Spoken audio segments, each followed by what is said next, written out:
বহু পথ ঘোরা হলে মন বড় বাড়ি বাড়ি করে। আসলেই তো, বাড়ি শুধু ইট কাঠ ছাদ মেঝে নয়। চশমার নিচে ওই চোখ দুটো আশ্রয় দিলে আল পথ বেয়ে আজও পথিকের বাড়ি ফেরা হয়।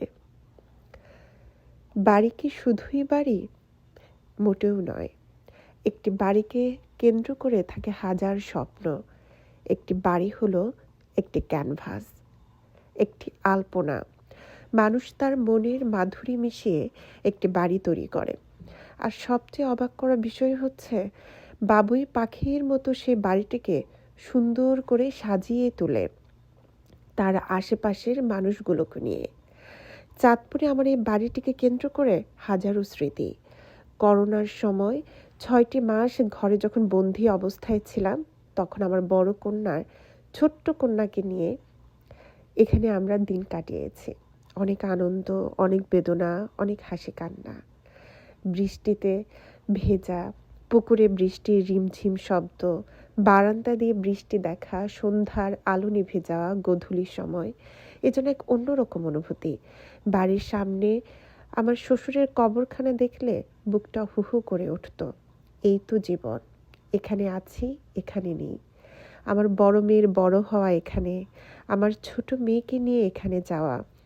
পাশেই হচ্ছে মাদ্রাসা, সামনে কবরস্থান, তার পাশে হচ্ছে আমার শ্বশুর বাড়ি।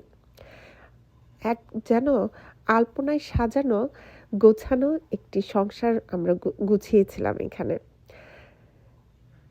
ওর বাবা যখন নিচে আসতো, মেহেরিস তখন খুশিতে বারান্দা থেকে লাফাতো নিচে নামার জন্য।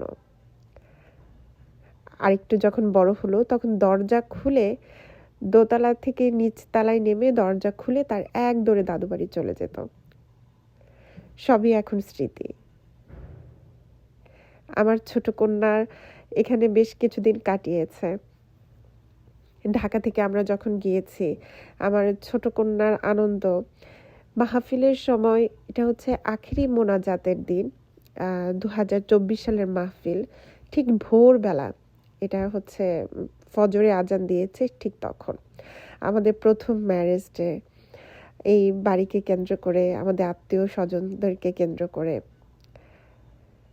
একটি বাড়ি শুধুই বাড়ি নয়, বাড়িতে থাকে হাজারো স্মৃতি। হাঁটি হাঁটি পা পা করে হামাগুড়ি দিয়ে আমার বড় কন্যা অনেক দিন কাটিয়েছে। ঈদের সময় আমাদের ছবি, আত্মীয় স্বজনদের বিয়ের সময় আমাদের ছবি, এর জন্য এক সুন্দর কিছু মুহূর্ত।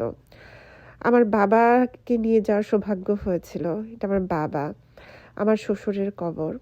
এটা হচ্ছে আমাদের ছোট্ট বাড়ি, ছোট্ট আমাদের সংসার। সকালের নাস্তা খাওয়া বারান্দায় বসে, মেহেরিসের বারান্দায় দিয়ে তাকিয়ে থাকা কখন সে নিচে নামবে, এই